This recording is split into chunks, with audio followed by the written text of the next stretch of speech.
क्या लगता है आपको किन एरियाज में ये कंटिन्यूसली मिस्टेक करते चले जा रहे हैं कि बिल्कुल कमबैक ही नहीं कर पा रहे? देखिए, इंग्लैंड की बैटिंग का जो प्रॉब्लम है, कोई इनको लेके जाने वाला नहीं है। एक कोई फलक्रम होता है ना, जो एक सेंट्रल फिगर होती है या ग्लू कह लें, वो कोई है नहीं है। वो एक वो क्रैश लैंडिंग है और क्रैश किस्म की बैटिंग है। यानी कि 4 बॉल किसी ने डॉट खेल लिए तो वो समझते हैं कि अब मुझे मारना ही मारना है। कोई फॉर्म में भी नहीं है और कोई इस तरह का कोई ऐसा कोई बैट्समैन इनके पास नहीं है जो कि पूरी इनिंग्स को लेके चलेगा। दूसरा, फिर जब कॉन्फिडेंस आपका नीचे होता है, फिर आप कंडीशंस को भी ठीक तरह से रीड नहीं करते हैं। मैं शामी वर्सेस आप इंग्लैंड के फास्ट बॉलर्स के बाद देख लेना, उन्होंने आके टेस्ट मैच की लेंथ पे बॉल किया है, लेंथ बॉल किया है, सीम के ऊपर गेंद गिराया है और विकेटें ली है, over the wicket, round the wicket. कई दफा सिंप्लीफाइड टास्क हो जाए ना, अगर आप सिंपल माइंड के साथ और सिंपल एनालिसिस के साथ आप बॉलिंग करें तो फर्क पड़ जाता है। कई दफा आप बहुत ज्यादा एनालिटिकल माइंड के साथ चले जाते हैं और सिचुएशन को कॉम्प्रोमाइज कर देते हैं। आई थिंक जो भारत की बहुत बड़ी वजह ये है कि उनके पास एक तो वैरायटी है बॉलिंग अटैक की, और जो भी बॉलर आता है वो डिफेंसिव मोड में नहीं आता है, वो विकेट लेता है, चाहे वो स्पिनर हो या फास्ट बॉलर हो। सो इंग्लैंड के पास जो थी वो एक ऑलराउंड एबिलिटी थी। स्पेशलिस्ट उनके 2 थे या एक आधा था, वो जैसे जो रूट है वो लेके जाते हैं इनिंग्स को आगे। सो वो अगर उनका फेलियर से बहुत प्रेशर बैटिंग पे पड़ गया जी। और भी उसमें टॉस का भी आपसे जरूर जानना चाहेंगे। आके भाई से भी हमने बात की थी, टॉस का फैसला जब आपकी बैटिंग कोलैप्स में हो तो आपने कॉन्फिडेंस देना होता है। तो हमने देखा कि उन्होंने फिर फैसला किया कि हम चेस की तरफ जाएंगे। आज दो कि आप 15 ओवर के बाद हमें थोड़ा सा आज ड्यू भी नजर आई, शायद यही एक्सपेक्ट कर रहे थे। क्या आपको लगता है इस फैसले की रीजन कि टॉस करके उन्होंने चेस को प्रेफरेंस दी? नहीं तो वो तो जस्टिफाई हो गया ना, 229 पे आउट कर दिया। 229 नहीं करेंगे चाहे जैसी मर्जी विकेट हो तो आप डिजर्व नहीं करते फिर वर्ल्ड कप में आगे जाने के लिए। वो तो असल में हो ये रहा है कि इंडिया ने अब एक ऐसा टेम्पलेट सेट किया है कि जो बाकी दुनिया उसको फॉलो कर रही है। सो ये बहुत बड़ी एक चेंज आ रही है वर्ल्ड क्रिकेट में। पहले ऑस्ट्रेलिया होता था या इंग्लैंड होता था, न्यूजीलैंड पीछे से आगे आई है, बट इस वक्त जो इंडिया क्रिकेट खेल रही है वहां तक पहुंचना है सबने। सर, अगर आज रोहित शर्मा की इनिंग्स की बात करें तो कैप्टन इनिंग्स उन्होंने खेली और 87 रन्स भी बनाए, मैन ऑफ द मैच भी रहे। उनकी इनिंग्स को आप किस तरह से देखते हैं?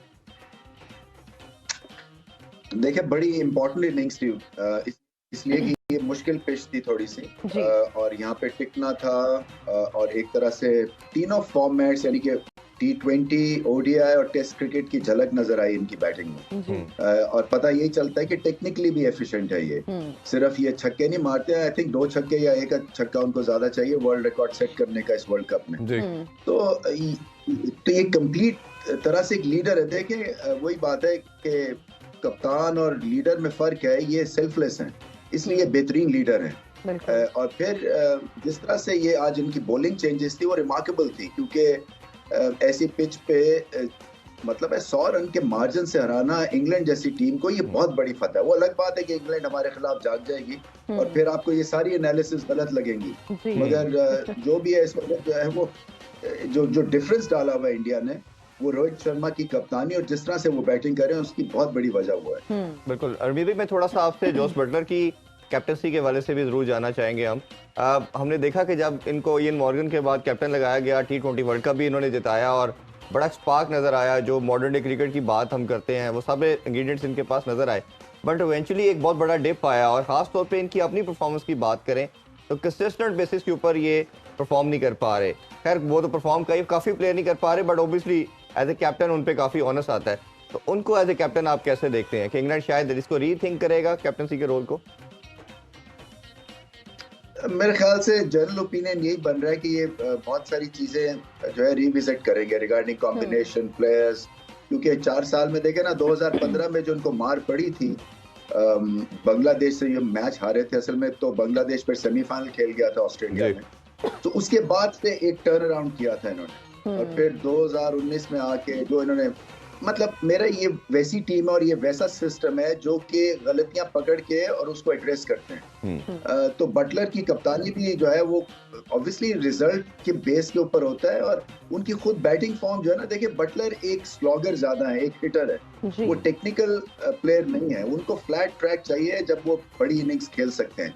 इनमें जो टेक्निकल हैंड खेलने वाला सिर्फ जो रूट थे और उनकी जो है ना वो अप एंड डाउन है फॉर्म, और आज के इस पिच के ऊपर जो रूट की जरूरत थी। सो मुझे ऐसा लगता है कि ये एजिंग टीम भी हो गई है। फिर उसके बाद आपने देखिए टॉप की पे 3-4 साल रहना बड़ी बात होती है किसी भी टीम के लिए, क्योंकि फिर ऐसा ही होता है जैसे इंग्लैंड का फॉर्म डिप हो जाती है, कप्तानी कभी ठीक नहीं होती है, इंजरीज हो जाती हैं, तो उसको सस्टेन करना ना वर्ल्ड क्लास लेवल को 3 से 4 साल की बहुत बड़ी विंडो होती है जो इस टीम ने अचीव की है। आप क्या समझते हैं आज पिच किस तरह से बिहेव कर रही थी और फिर इंग्लैंड का टॉस जीत कर फील्डिंग करने के फैसले को आप किस तरह से देखते हैं? क्या यही फैसला जो है उनकी गलती की वजह बना और वो मैच हार गए? क्योंकि हम प्री मैच जब डिस्कस कर रहे थे तो आप यही कह रहे थे कि इनको बैटिंग करनी चाहिए। देखिए उसमें बात यह है कि यहाँ विकेटों को रीड करना खासा मुश्किल हो रहा है। कुछ ऐसी हैं जहाँ पे आप टॉस जीते, बैटिंग करें, 350 400 के करीब रन्स बनते हैं, लेकिन ये पिच डिफरेंट है, स्लगिश है, बॉल आता नहीं है, रुकता है। जब बॉल होल्ड करेगी पिच तो वो स्पिन भी लेगी और सीम भी होगा जी। तो इसलिए मुश्किल था पिच, ये वो नहीं था कि आप 350 का सोचे। जिस तरह इंडिया ने शुरू किया तो यही लग रहा था उनको भी कि ये जाएंगे हम 300 फ्लैट, लेकिन वो बॉल को ड्राइव भी नहीं लग रही थी। 3 विकेटों गिरने के बाद फिर उनको पता चला कि नहीं ये अब वो 350 वाला नहीं है, इसके ऊपर मैक्सिमम अब 250 की तरफ जाए, क्योंकि जिस तरह की बॉलिंग सेकंड हाफ में और मजीद बॉल पिच जो है वो स्लो डाउन होती है। तो मेरा ख्याल है कि टॉस जीत के बैटिंग करते मे भी स्कोर कर जाते, लेकिन उनकी मुसीबत ये ना उनकी बॉलिंग चल रही है ना उनकी बैटिंग चल रही है। बिल्कुल ऐसे ही। एक उन्होंने स्कोर किया 340 अगेंस्ट बांग्लादेश, उसके बाद तो उनके वही हालात हैं, कभी 150 भी आउट हो जाते हैं, कभी 200 स्कोर करते हैं, ऐसे ही स्ट्रगलिंग बिग टाइम। और उसकी कोई रीजन नहीं है कि उनकी कुछ सिलेक्शन गलत हुई है जी, या वो एक्सपेरिमेंट कर रहे हैं। सबसे बैलेंस, सबसे एक्सपीरियंस साइड है, 7 नंबर तक बैटिंग है, बट वो कर कोई भी नहीं रहा। और वो टेक्निकल बैटर्स है, टेस्ट मैच के बैटर्स है, ऐसे ही है। लेकिन एट टाइम्स आप देखें तो उनकी जो कॉन्फिडेंस लेवल है वो बहुत ही नीचे गया। मोस्टली लड़के ही आईपीएल भी खेलते हैं, वो सारे उनको ये तो एक्सक्यूज ही नहीं है कि जी ये इंडिया को एडवांटेज ज्यादा है तो दूसरे प्लेयर्स को नहीं है। सारे खेलते हैं और 2.5 महीने का अब आईपीएल है, इससे ज्यादा प्रैक्टिस और क्या चाहिए। बिल्कुल ऐसे। But I think this is the mindset with England. ये पीक पे जाते जाते जाते जो 2015 या उससे पहले इनकी वाइट बॉल क्रिकेट थी बहुत ही पैथेटिक, ऐसे ही। फिर उन्होंने उस मेहनत की, थोड़े से स्ट्राइक रेट बढ़ाए, पावर हिटिंग लेकर आए, लेकिन अब चैंपियन बन के तो अब वो लगता है बिल्कुल ही रिलैक्स हो गए। अच्छा, मैं थोड़ा पिच के बिहेवियर के बारे से जानना चाहूंगा। जब हमने देखा कि उसमें प्ले कंटेंट हमने जिसमें बात की थी कि उसमें कम है और स्पिनर को ज्यादा मदद दे रही थी, लेकिन पैरेलल हमने देखा कि फास्ट बॉलिंग को भी मदद मिली। और जिस तरह बुमराह ने 3 आउट किए, शामी ने आज फिर आउटस्टैंडिंग स्पेल किया, 4 विकेटें ली।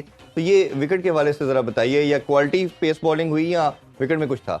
देखिए इंडियन बॉलर्स जो है वो एक तो एक्यूरेट बहुत है। आप देखिए बुमराह जब क्रीज को हिट करता है, I think he is the most balanced fast bowler on the crease.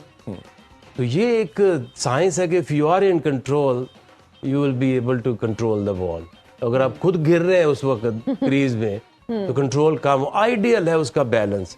और हमेशा कैसे जबरदस्त वो यॉर्कर मारता है, बिल्कुल ऐसे ही है। और इसी तरह शामी ने तो कमाल कर दी, 5 विकेटें उस दिन ली, 4 आज ली जी जी। और उसको तो अब अगर हार्दिक पांड्या आता है तो दे हैव टू प्लेस वो जो का दूसरा सिराज है, सिराज को बिठाना पड़ेगा। उसने बताया कि मैं और शामी जो है ये इफेक्टिव बॉलर है, विकेटें लेते हैं, शुरू में विकेटें लेते हैं, डेथ में भी एक करते करते ऐसा सरप्राइज बॉल करते हैं और वो लगता है ऐसे एट टाइम्स के 135 के बॉलर एट टाइम्स 140 प्लस चले जाते हैं। जब हम इंग्लैंड की बात करते हैं और फिर कैप्टनसी की बात करते हैं, जैसे सभी रमीज सर ने भी कहा कि कैप्टन की परफॉर्मेंस भी कोई आउटस्टैंडिंग नहीं है। फिर जो रूट की बात की कि आज उनकी जरूरत थी लेकिन 0 पर आउट हो गए। बेन स्टोक्स की अगर हम बात करते हैं अगेन 0 पर आउट हो गए। और ये जब इंग्लैंड की हम बात करते हैं तो उनके मेन प्लेयर्स में इनका शुमार होता है। बहुत ज्यादा एक्सपेक्टेशंस थी। क्या आप समझते हैं कि इनके आउट होने की वजह से भी कहीं ना कहीं इंग्लैंड की परफॉर्मेंस बहुत ज्यादा इफेक्ट हुई है? देखिए इन्होंने बहुत देर कर दी कोई अपना कॉम्बिनेशन बनाने के लिए। अगर ये शुरू में 1-2 मैच हारने के बाद अगर ये सोचते कि मोइन अली को licence to kill go up, और बटलर खुद ऊपर आता ओपन पे जी, क्योंकि डेविड मलान जो है वो 4 नंबर पे मिडिल ऑर्डर में भी अच्छा खेल लेते हैं, बेस्टो भी नीचे खेल लेता है। बिल्कुल ऐसे ही। बटलर की जो स्टाइल ऑफ बैटिंग है वो उसका बेस्ट चांस है कि वो नया बॉल खेले, दायरे में ऊपर से मारे, और जैसे T20 में करता है। T20 में करता है। तो ये जरूरत थी कि आप 20 ओवर सोच के जाता है कि मैंने 20 ओवर के लिए मैंने बैटिंग करनी है,